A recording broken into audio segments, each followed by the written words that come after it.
your presence.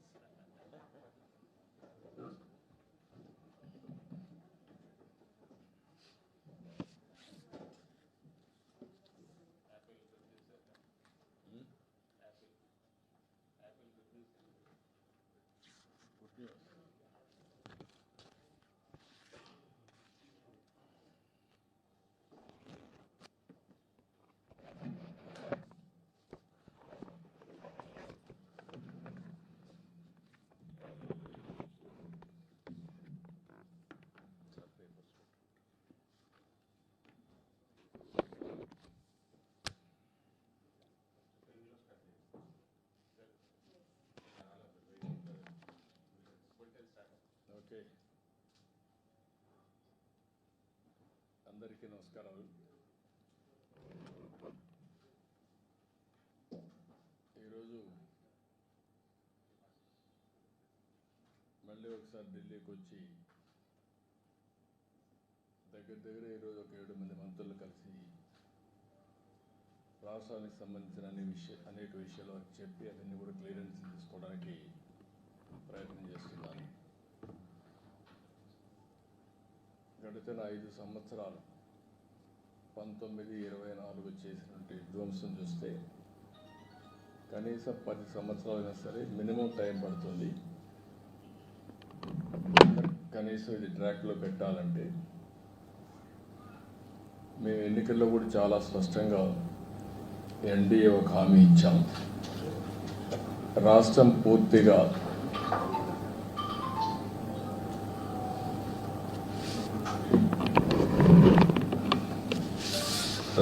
పూర్తిగా విధ్వంసం పాలైంది. మళ్ళీ ఎన్డీఏ వస్తాని రాష్ట్రాన్ని పునర్నిర్మాణం చేస్తామని చాలా స్పష్టమైన హామీ ఇచ్చాం.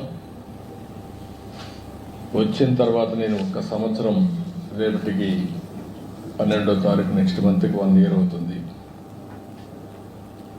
1 ఇయర్లో అన్ని ప్రయత్నాలు చేసినా మళ్ళీ అన్ని డిపార్ట్మెంట్ని ట్రాక్లో పెట్టడానికి సమయం పడతా ఉంది. ఈరోజు మనం ఒకసారి చూస్తే 1-2 కాదు, ఎవ్రీ డిపార్ట్మెంటు డీఫంక్షన్ అయింది, లేకపోతే డీరైల్ చేశారు, లేకపోతే ఇర్రిపేరబుల్ డ్యామేజ్ చేసి వదిలిపెట్టారు. ఎక్కడ కూడా నేను ఎప్పుడు చూడలేదు. 4th టైమ్స్ ఈమె చాలాసార్లు నేను చెప్పాను, ఎప్పుడు చూడనటువంటి విధ్వంసం జరిగింది. అయితే వేరే మార్గం లేదు, దీన్ని మళ్ళీ ట్రాక్ మీద పెట్టి రీబిల్డ్ చేయడం తప్ప వేరే మార్గం లేదు. దానికోసమే ఫైనాన్షియల్గా అయితే ఏమాత్రం కూడా వెసులుబాటు లేనితనం తెచ్చారు. ఒక పక్క బకాయిలు దగ్గర 1,20,000 కోట్లు బిల్లు మాత్రం 9,94,000 కోట్ల రూపాయలు లయబిలిటీస్ కానీ, పేమెంట్స్ డ్యూ పెట్టింది కానీ, డెట్ కానీ చేసే పరిస్థితికి వచ్చారు. అయితే ఈరోజు ప్రజలు దానికి కావాల్సిన విధంగా పనిష్ చేశారు. మాకు స్పష్టమైన మెజారిటీ, చరిత్రలో ఎప్పుడూ జరగనటువంటి విధ్వంసం జరిగింది. అదే సమయంలో ప్రజలు కూడా ఎప్పుడూ ఈయనటువంటి విజయాన్ని కూడా ఇచ్చారు. 93% స్ట్రైక్ రేట్, ఎవరు ఊహించినటువంటి విజయం ఇది. అయితే ఈరోజు మేము కూడా ఎంత తొందరలో రెక్టిఫై చేయగలిగే ప్రయత్నం చేస్తున్నాం. ఒక పక్క అమరావతి, ఒక పక్క పోలవరం, ఇంకో పక్క విశాఖపట్నం స్టీల్ ప్లాంట్ని ఒక ప్యాకేజ్ తీసి మళ్ళా రివైవ్ చేయడం, విశాఖపట్నం రైల్వే జోన్, ఇండస్ట్రీస్ కూడా డొమెస్టిక్ ఇన్వెస్ట్మెంట్ ఈ సంవత్సరంలో హైయెస్ట్ ఆంధ్రప్రదేశ్ రావడం, ఇవన్నీ కూడా చేసుకుంటున్నాయి. ఈరోజు నేను ఇక్కడికి వచ్చినప్పుడు 5-6 మంది మంత్రుల్ని 7 మంది మంత్రులు కలుస్తున్నాను.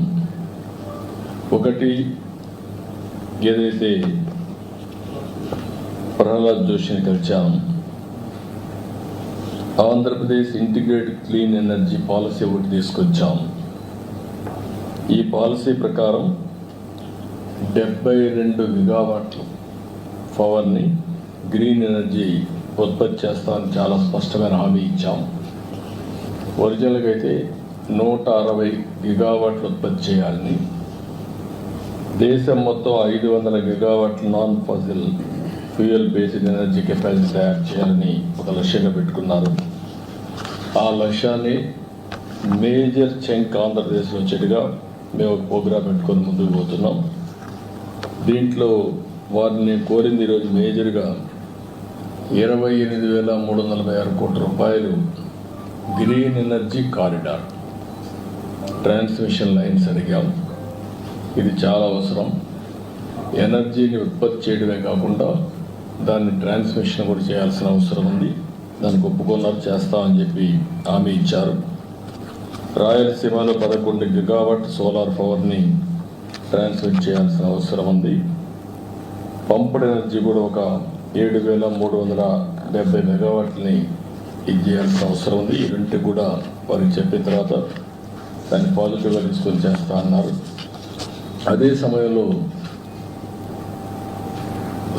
ఏదైతే సోలార్ రూఫ్ టాప్ సూర్యగారు ఈ కార్యక్రమం కింద ఒక 35 లక్షల కుటుంబాలకి కరెంట్ ఇవ్వాలనుకుంటున్నాం. దాన్ని కూడా క్లియరెన్స్ ఇవ్వమని చెప్పి అడిగాను. ఇది డిమాండ్ డ్రివన్ ప్రోగ్రామ్ కాబట్టి మీరు ఎంత చేసి అంత ఇస్తామని చెప్పారు. దాని ప్రకారం మ్యాక్సిమం వెళ్తున్నాం.